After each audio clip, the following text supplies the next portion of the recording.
Bonjour à tous et bienvenue dans ce nouveau numéro du 7-8 Culture. Aujourd'hui, nous sommes au château de Breteuil à Choiseul. De nouvelles scènes de contes ont ouvert aux visiteurs dans les dépendances du château. Voici le sommaire. Des nouveautés au château de Breteuil, de nouvelles scènes de contes viennent d'ouvrir leurs portes aux visiteurs. Peau d'âne et le Petit Poucet, plusieurs mois de travaux pour une scénographie en son et lumière. Une exposition sur le marché de Poissy est visible à la Maison de Fer de la ville à l'occasion des 200 ans de la Halle. On y découvre l'un des plus grands marchés aux bestiaux de Paris au 19e siècle. Et enfin, le mois Molière dévoile sa nouvelle programmation, 26e édition en juin à Versailles. Créateur de cet événement, le maire de la ville nous en parle.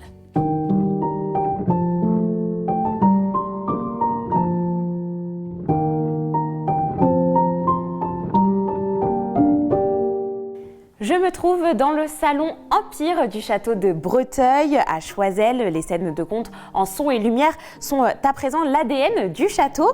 Depuis 1980, La Belle au bois dormant ou encore Le Petit Chaperon rouge des contes de Charles Perrault prennent place dans les dépendances du château. Jean-Emmanuel Charot, bonjour. Bonjour. Vous êtes l'administrateur du château. Vous proposez cette année deux nouveautés, deux nouvelles scénographies, Le Petit Poucet dans le four à pain et Peau d'âne dans l'ancien lavoir. Pourquoi avoir pris ces deux contes-là en particulier?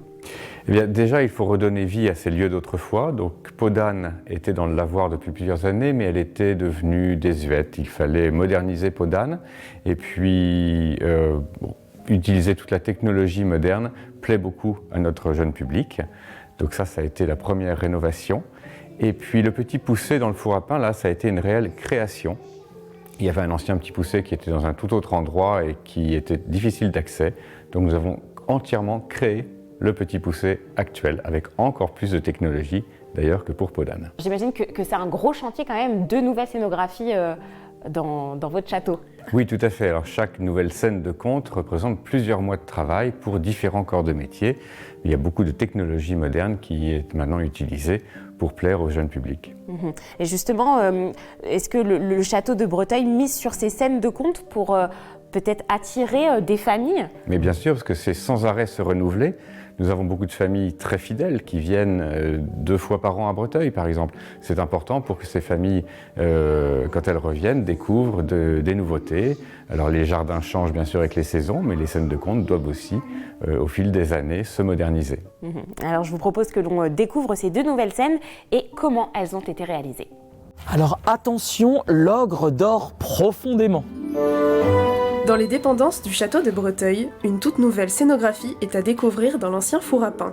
Le conte du Petit Poucet de Charles Perrault y est raconté. Un travail de 6 mois pour le scénographe. C'est que l'ogre est entré chez lui. Il a senti la chair fraîche. Il a trouvé notre cachette. Au secours! Dans cette scène, il y a plein de particularités. Déjà, vous avez 3 vidéoprojections qui se répondent. Vous avez d'abord le visage de Charles Perrault qui parle directement au public. Donc là, on a imprimé le visage d'un comédien en impression 3D. Vous avez aussi des images aériennes filmées avec un drone. Vous avez aussi, au niveau des particularités, un ogre qui est immense, qui fait 3 mètres de haut. Et cet ogre, eh bien, du coup, il est créé sur mesure pour la scène du château de Breteuil. Donc un visage en silicone, des mains en silicone, les bottes qu'on a réalisées en interne au château de Breteuil qui font 1,20 m de hauteur, qui sont en plâtre. Et puis dans le décor, beaucoup de détails, parce que le souci du détail est important. Les spectateurs vont suivre les aventures du Petit Poucet, incarné par un comédien. On a ouvert un casting au grand public. Donc on a eu 36 petits poucets qui se sont présentés et on a choisi un Yvelinois, un Rambolitain précisément, qui s'appelle Donovan Le Bourris, qui avait 7 ans au moment du tournage. Il lui manquait sa dent de devant et puis surtout il avait beaucoup d'espièglerie, beaucoup de naturel. Une autre scène de conte a été rénovée, Peau d'âne dans l'ancien lavoir. Comment une souillon comme moi, cachée sous cette peau d'âne, a pu conquérir le cœur d'un prince? Oh, laissez-moi vous conter mon histoire. On est plutôt dans une scène qui a été recréée, repensée et modernisée. L'idée, c'est que toute la scénographie s'articule autour d'un court-métrage qui s'intègre vraiment dans le décor de cet ancien lavoir avec des accessoires d'antan et la fameuse peau d'âne, un coffre magique et les fameuses robes couleur du temps, de lune et de soleil. D'une durée de 5 minutes, la scénographie de Peau d'Âne a demandé 2 mois de travail. Pour découvrir ces 2 nouvelles scènes de conte, le château de Breteuil est ouvert tous les jours, y compris le 1er et le 8 mai. Jean-Emmanuel Charot, les visiteurs se posent parfois la question du choix de Charles Perrault pour ces scènes, puisque cela pourrait être aussi un autre écrivain. Alors pourquoi lui ? Alors pourquoi lui ? Bien tout simplement parce que Charles Perrault, au tout début de sa carrière, quand il était jeune, a commencé sa carrière auprès de Louis de Breteuil, notre ancêtre qui était ministre des Finances au tout début du règne de Louis XIV. Alors Charles Perrault avait travaillé au service des impôts, bien avant d'entrer en littérature, ce qu'il a fait par la suite. Il a été membre de l'Académie française, il a écrit les contes de Perrault à l'âge de 63 ans. Mais sa carrière, vraiment, il avait commencé en tant qu'avocat fiscaliste sous les ordres directs du ministre des Finances, Louis de Breteuil.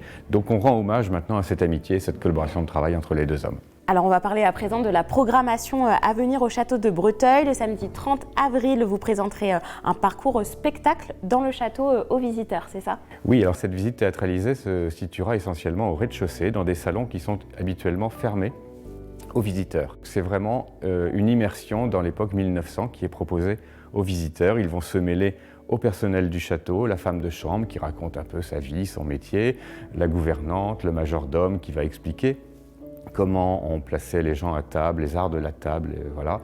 Le pâtissier et sa femme, monsieur et madame Macaron, dans les cuisines, vont également montrer comment ce que l'on travaillait avec toute une brigade dans les cuisines à la Belle Époque. Et puis Poiret, le grand couturier, parlera de la mode, les robes qu'il crée pour les grandes dames de l'époque. Et puis parmi ces dames célèbres, il y a Réjeanne. Réjeanne qui fera partie effectivement des comédiens aussi pour parler aux visiteurs de la musique, du chant de l'époque. Et puis le clou de la visite, c'est le marquis et la marquise de Breteuil qui, à la fin du parcours, eh bien, accueillent les visiteurs comme s'ils accueillaient leurs propres invités et leur font danser, une petite danse de l'époque. Très bien. Et en mai, il y aura aussi 2 rendez-vous à ne pas manquer, le dimanche 22 mai et le 26 mai, si je ne me trompe pas.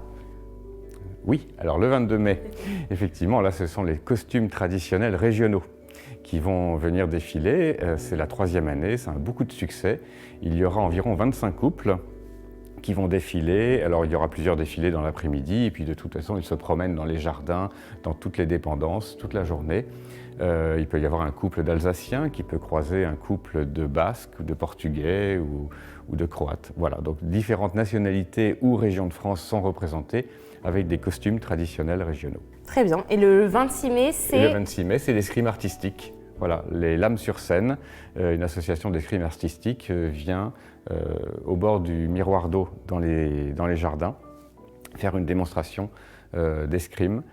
C'est un peu un spectacle de cap et d'épée qui plaît à tous les enfants, garçons, filles et puis les parents aussi, bien sûr. Très bien, c'est noté. On sera là au rendez-vous. Merci. Merci beaucoup Jean-Emmanuel Charot d'avoir été notre invité. Merci.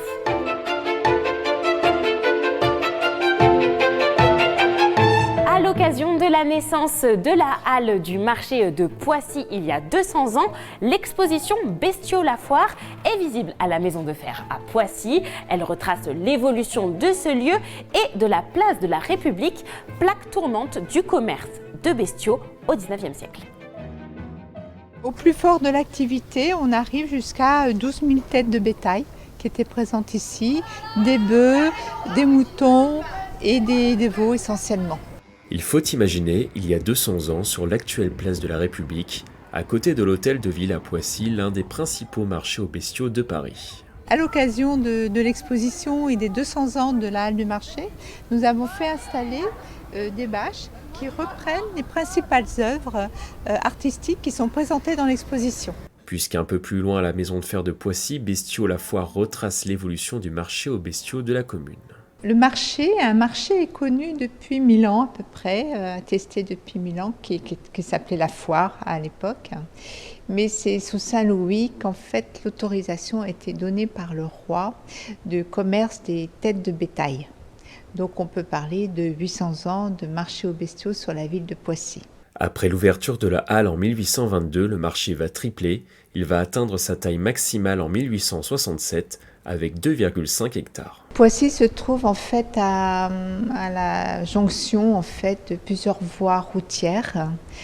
se situe le long de la Seine, un positionnement géographique particulièrement intéressant car il y a un pont qui engendre l'une des premières méandres de la région parisienne et en fait était beaucoup plus facile pour ceux qui arrivaient par voie navigable de s'arrêter à Poissy, au port de Poissy et de traverser par la route toutes les méandres qui mènent au cœur de la ville de Paris. Dans cette exposition, des tableaux, des dessins, caricatures, mais aussi des plans d'archives municipales sont présentés, l'occasion de valoriser le patrimoine, l'histoire de la ville et sa toponymie. Cette carte qui date d'avant la Révolution, qui est l'occasion de voir comment tous les troupeaux arrivaient en fait par toutes les portes de la ville. Donc cette porte de Paris existe encore, une partie de la porte de la Tournelle. Ici on a le pont qui traverse la Seine. À partir de 1844, un concours de bœuf gras est organisé. Il sera à l'origine du Salon de l'agriculture inauguré en 1964. L'exposition est visible jusqu'au 6 novembre. Dans les Yvelines, des festivals sont à prévoir dans vos agendas les prochaines semaines. On commence avec les vadrouilles théâtrales. Premier festival de théâtre pour la ville de Plaisir du 12 au 15 mai. Le théâtre Coluche, la Clé des Champs et le conservatoire de la commune se sont associés pour proposer une programmation sur le thème de la transmission. À Bougival, le festival Cours Maintenant revient pour une 5e édition du 10 au 24 mai. De jeunes réalisateurs viennent présenter leur court-métrage au Théâtre du Grenier. 2 prix seront attribués et à la fin de chaque projection, les spectateurs peuvent échanger avec les réalisateurs.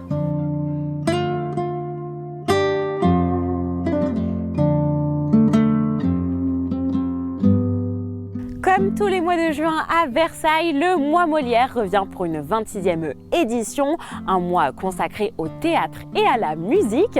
De nombreuses compagnies viendront présenter leurs créations aux spectateurs. On en parle avec François Demazière, le maire de Versailles. C'est un festival très diversifié avec des scènes de création, mais aussi des reprises. Et on sait que la marque de fabrique de ce festival, c'est d'être dans tous les quartiers. Il y a 61 représentations. Il y a notre cours d'honneur, comme à Avignon, c'est le lieu principal, un peu mythique, et bien pour nous, c'est les grandes écuries du château de Versailles. C'est là où il y a une programmation, on va dire, un peu officielle. Autour aussi beaucoup de spectacles de musique. Bref, un grand festival. Et c'est la fin de ce 7-8 Culture. Merci de nous avoir suivis. Rendez-vous la semaine prochaine dans un autre lieu culturel yvelinois. Bonne soirée sur TV78.